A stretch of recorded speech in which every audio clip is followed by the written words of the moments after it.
Hey y'all, welcome back to my channel, or welcome if it's your first time here. My name is Katherine Young and I'm a creative. And don't you just hate when you accidentally go thrifting? So today I was out looking for some items for a creative project video. I was specifically looking for these little sweet, precious moments. If you want to know how this turned out, be sure to check out the video. I will be sure to link it above and I will link it below. But I ended up like bopping around all kinds of thrift stores in the Twin Cities. I went to a bunch of them. And where I live in the Twin Cities of Minnesota, there really is a thrift store like every 10 minutes. So you can get to a bunch of them if you just drive around for a while. And one thing I say about thrifting in Minnesota is we have such good thrift stores. I literally just don't even have the capacity to resell all the vintage I could pick up and make a profit for. Between my full-time job, doing creative projects on this channel, doing different types of videos on this channel, I simply don't have the time. I would have to be a full-time reseller, and sometimes I feel guilty because I know in other parts of the country people are like, we don't have any items in the thrift store, thrifting isn't good. But here in the Twin Cities of Minnesota, the thrifting is fantastic. So this year, one of my goals is to really just shop my own inventory and to not go out and to not thrift. But I was on the lookout for, these little cuties. So I went around, and of course, by doing that, I ended up seeing other amazing items. And so I picked up a bunch of things. So in this video, I'm going to show you what I picked up. I'm going to tell you about them. And then at the end of this video, I'm going to show you how I get all the tape off everything, all the tags off of everything, and how I put them away in my resale room so you can just kind of see what that process looks like. So the first thing I thrifted today was this gorgeous sweater. It is all speckly and comfy and cozy, and I simply love it. I am a graphic designer by trade, so things with a lot of bright colors make me super happy. About 90% of my wardrobe is thrifted, so this was a fun find for me. I did not need any more sweaters, but here we are. The next thing I thrifted is super on trend, on the grandpa core trend, and I got this gorgeous sweater vest. I'm really excited about it. Dark teal is actually my favorite color. This is absolutely vintage. The tag is vintage, so I just love this. I'm gonna get a ton of wear out of this. Now you saw the two items that I picked up for projects. So they were these little precious moments. This one was $3.99 and I think this one was like $4.99. However, I'm not seeing the tag. Let me see, it has a box. Oh, nope, $3.99 as well. So these little guys are for a project and not necessarily for resale, but they were picked up to use on this channel. I also picked up two items for resale that aren't vintage. Now, that is not like me. Most of the stuff I pick up for resale is vintage. That's where my passion lies. That's where my interest lies. I'm not super interested in reselling items that are modern. Nothing wrong with it. I just don't have interest in it. But these items are definitely harkening back to vintage. So I picked up this gorgeous jewelry casket. Isn't that gorgeous? It's very large size, has beveled glass. It really has the styling of an antique jewelry casket, and it is $3.99. So really cute, really beautiful piece. I think my audience on this channel will be interested in these, so I will be bringing them to a live sale. However, there were two at this thrift store, and one of them was marked way more. It was marked $12.99. And so what I did is I simply asked them, I said, hey, can I get this other one at the same price as this lower price? And they said yes. So remember, you can always ask for a discount if you have a good reason. Mine was, why were these same items two different prices? This one was priced 4 times more. The lower price is better for me for resale. It's a better profit margin for me and makes more sense to pick up. So I did get them both at the lower price. These will be coming to a live sale at some point. And I think someone will absolutely love these because I can start them a lot lower than an antique jewelry casket, and they still have a really great look. And I love the silver. The silver is beautiful. I know a lot of people that decorate with silver. Next, I found an absolute classic. I found the little dachshund or wiener dog desk caddy for men. Men would put their rings, their watches, their wallet in here. Super duper cute, just a really classic vintage piece. I did pay $8.99 for it. I thought that was kind of high. I'm not going to get much of a profit margin on him, but when I kind of felt around on him, he feels great. He doesn't have any chips, no cracks.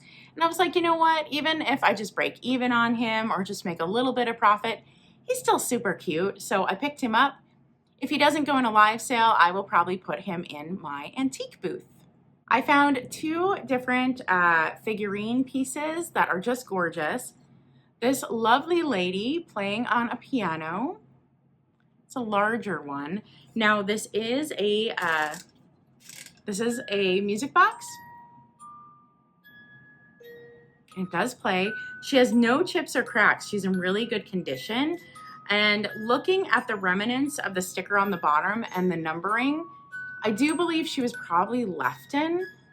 So I thought she was a good pickup, and I do think I can double or triple my money on her. She's super duper cute.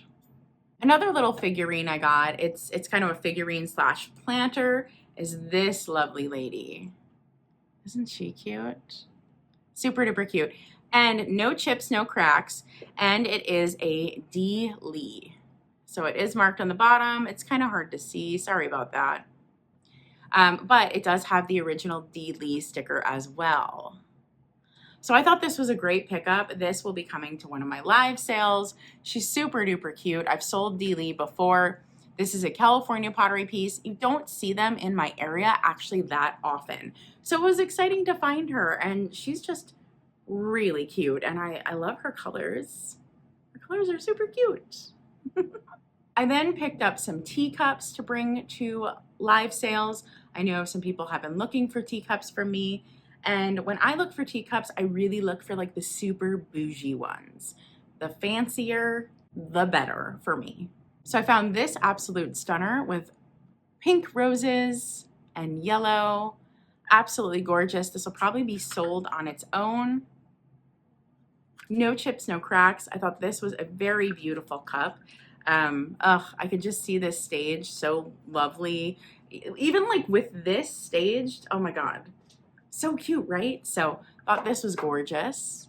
Then I found a set of 3. Unfortunately, I noticed that this one has a chip once I got it home. So I will be redonating this. I'm not gonna sell that one. Chip teacups, just, it won't do good enough for me for it to matter, for me to even waste my time to try to sell it. So I am going to sell these 2 as singles. Maybe I'll do them as choice in live sales. And they're super duper cute, super similar. They have feet and reticulated saucers. Really, really cute pieces. So these are still good finds. It's a bummer that this other one has a chip, but it is what it is. You don't see everything in the thrift store when you pick things up. But I'm a sucker for a bougie teacup, and I'll definitely be bringing these to a live sale soon. And the last thing I picked up is this gorgeous antique frame. It is so beautiful. It has that leopard wood style veneer on it and the gorgeous embellishments. So beautiful. So I'm probably going to use this as a display for my morning collection pieces. I have some pieces that I haven't figured out how to display yet, and I think this is going to work really well. I am going to keep the photo with it. I'm going to put this gentleman behind the items so that the photo stays with the frame. But this is a gorgeous, gorgeous Victorian frame. It's fantastic. It's in really good shape. It does have some wear on these gold little parts here, but like honestly, that's just a little gold paint. So really, really stunning find. And I paid only $12.99 for that. And if you know the prices of these frames, that is a steal of a deal. Okay, now I'm going to show you how I get these items ready for resale, how I clean them up, look them over, take the stickers off, the tape off, stuff like that, and show you how I put them away for resale. So let's get to that. Okay, here we go. I move everything into my bathroom on the sink. I have a scissors in case I need it, a piece of paper towel. Undo is my favorite thing to remove stickers. I will be sure to link that below. This stuff works wonders. You'll see me use it a lot in this demonstration. And then I have this old blow dryer because heat works amazing to remove adhesive and tape and stickers as well. So let's start with something easy. Let's start with the jewelry casket. Really, all I need to get off is this sticker, right? And I'm going to choose undo for this, mainly because heat on glass and metal is going to get pretty hot, and this should work. Now, I'm trying to scrape the edges off. Obviously, I didn't even let this sit long enough, so I should have waited, but you know, I'm doing a demonstration. I was rushing a little bit. But now I'm working on the edge of the sticker. Now, undo is a adhesive solvent. It dissolves adhesive. So what I found is if you pull up a corner of a label and then you get some of the undo underneath that corner, there it'll hit the adhesive and it will dissolve it, and it will help it pull away from whatever item that sticker is adhered to. And letting it set will help it stay longer, and I'm just using the paper towel really as a receptacle for the stickers right now. But if you let undo set, it works better than how quickly I'm doing it now. I'm adding a little extra just to finish it up. All right, and let's clean up that glass. Now, because it is an adhesive dissolvent, there's a little adhesive still on the glass, so I'm just cleaning it up. And there we go. That one is ready to be put away. Now, remember this piece I bought for myself? There is a sticker on the back, and I need to remove it. So get ready, y'all. Undo works on paper products, even antique paper products. I know this looks like blasphemy. It looks like I'm doing everything wrong. The tool worked this time. And don't worry, nothing happened to the back of this frame. Through the power of time lapse, I will show you that, look, it dries perfectly fine. So it is good to go. Okay, next, we're going to do a teacup. And for this, I might use the scissors. I also might use some undo on the label. But the first thing we're going to start with is we're going to remove this tape, and we're going to use heat. So I'm just using a blow dryer. Heat works wonders as well for changing the molecular structure of the adhesive on tape. Works really, really well. I know a lot of people complain about using the heat technique. They say they burn their fingers. I don't know what to tell you. Don't put the heat on your fingers. I don't know. I don't know. But you can see that the tape just peels up very easily, left no residue. I try to pull it off the cup here, but it's still sticking. So a lot more heat, and that will save from any paint being pulled up. Even if you have items that have cold paint on it, heat is still your friend, but you have to just be very diligent, use a lot of heat, and go very slow. But heat will help get tape off items, even items that are paper products or that have cold paint. You just have to have patience. And so I'm just finishing up the saucer here using heat yet again to get all that tape off. And I'm putting the tape right on that paper towel. It's kind of a way for storage. And I just decided to use the heat for the sticker instead of undo, since there is a reticulated edge here. And yeah, that pulled right off. So that worked out perfectly. So sticker on the paper towel. As you can see, that just kind of ends up holding all the stickers. I didn't use the scissors for that, but I could easily have. But yeah, you just need the heat, the undo, the scissors, a paper towel just in case. And I do this all by my sink in case I need to use the water to clean anything. Okay, now for storage. I just take some bubble wrap and I take my item and I know which drawer it's going to go in. So this drawer is a bunch of little people. And so she's a little person, so she goes in that drawer. So that's how I store my items for resale.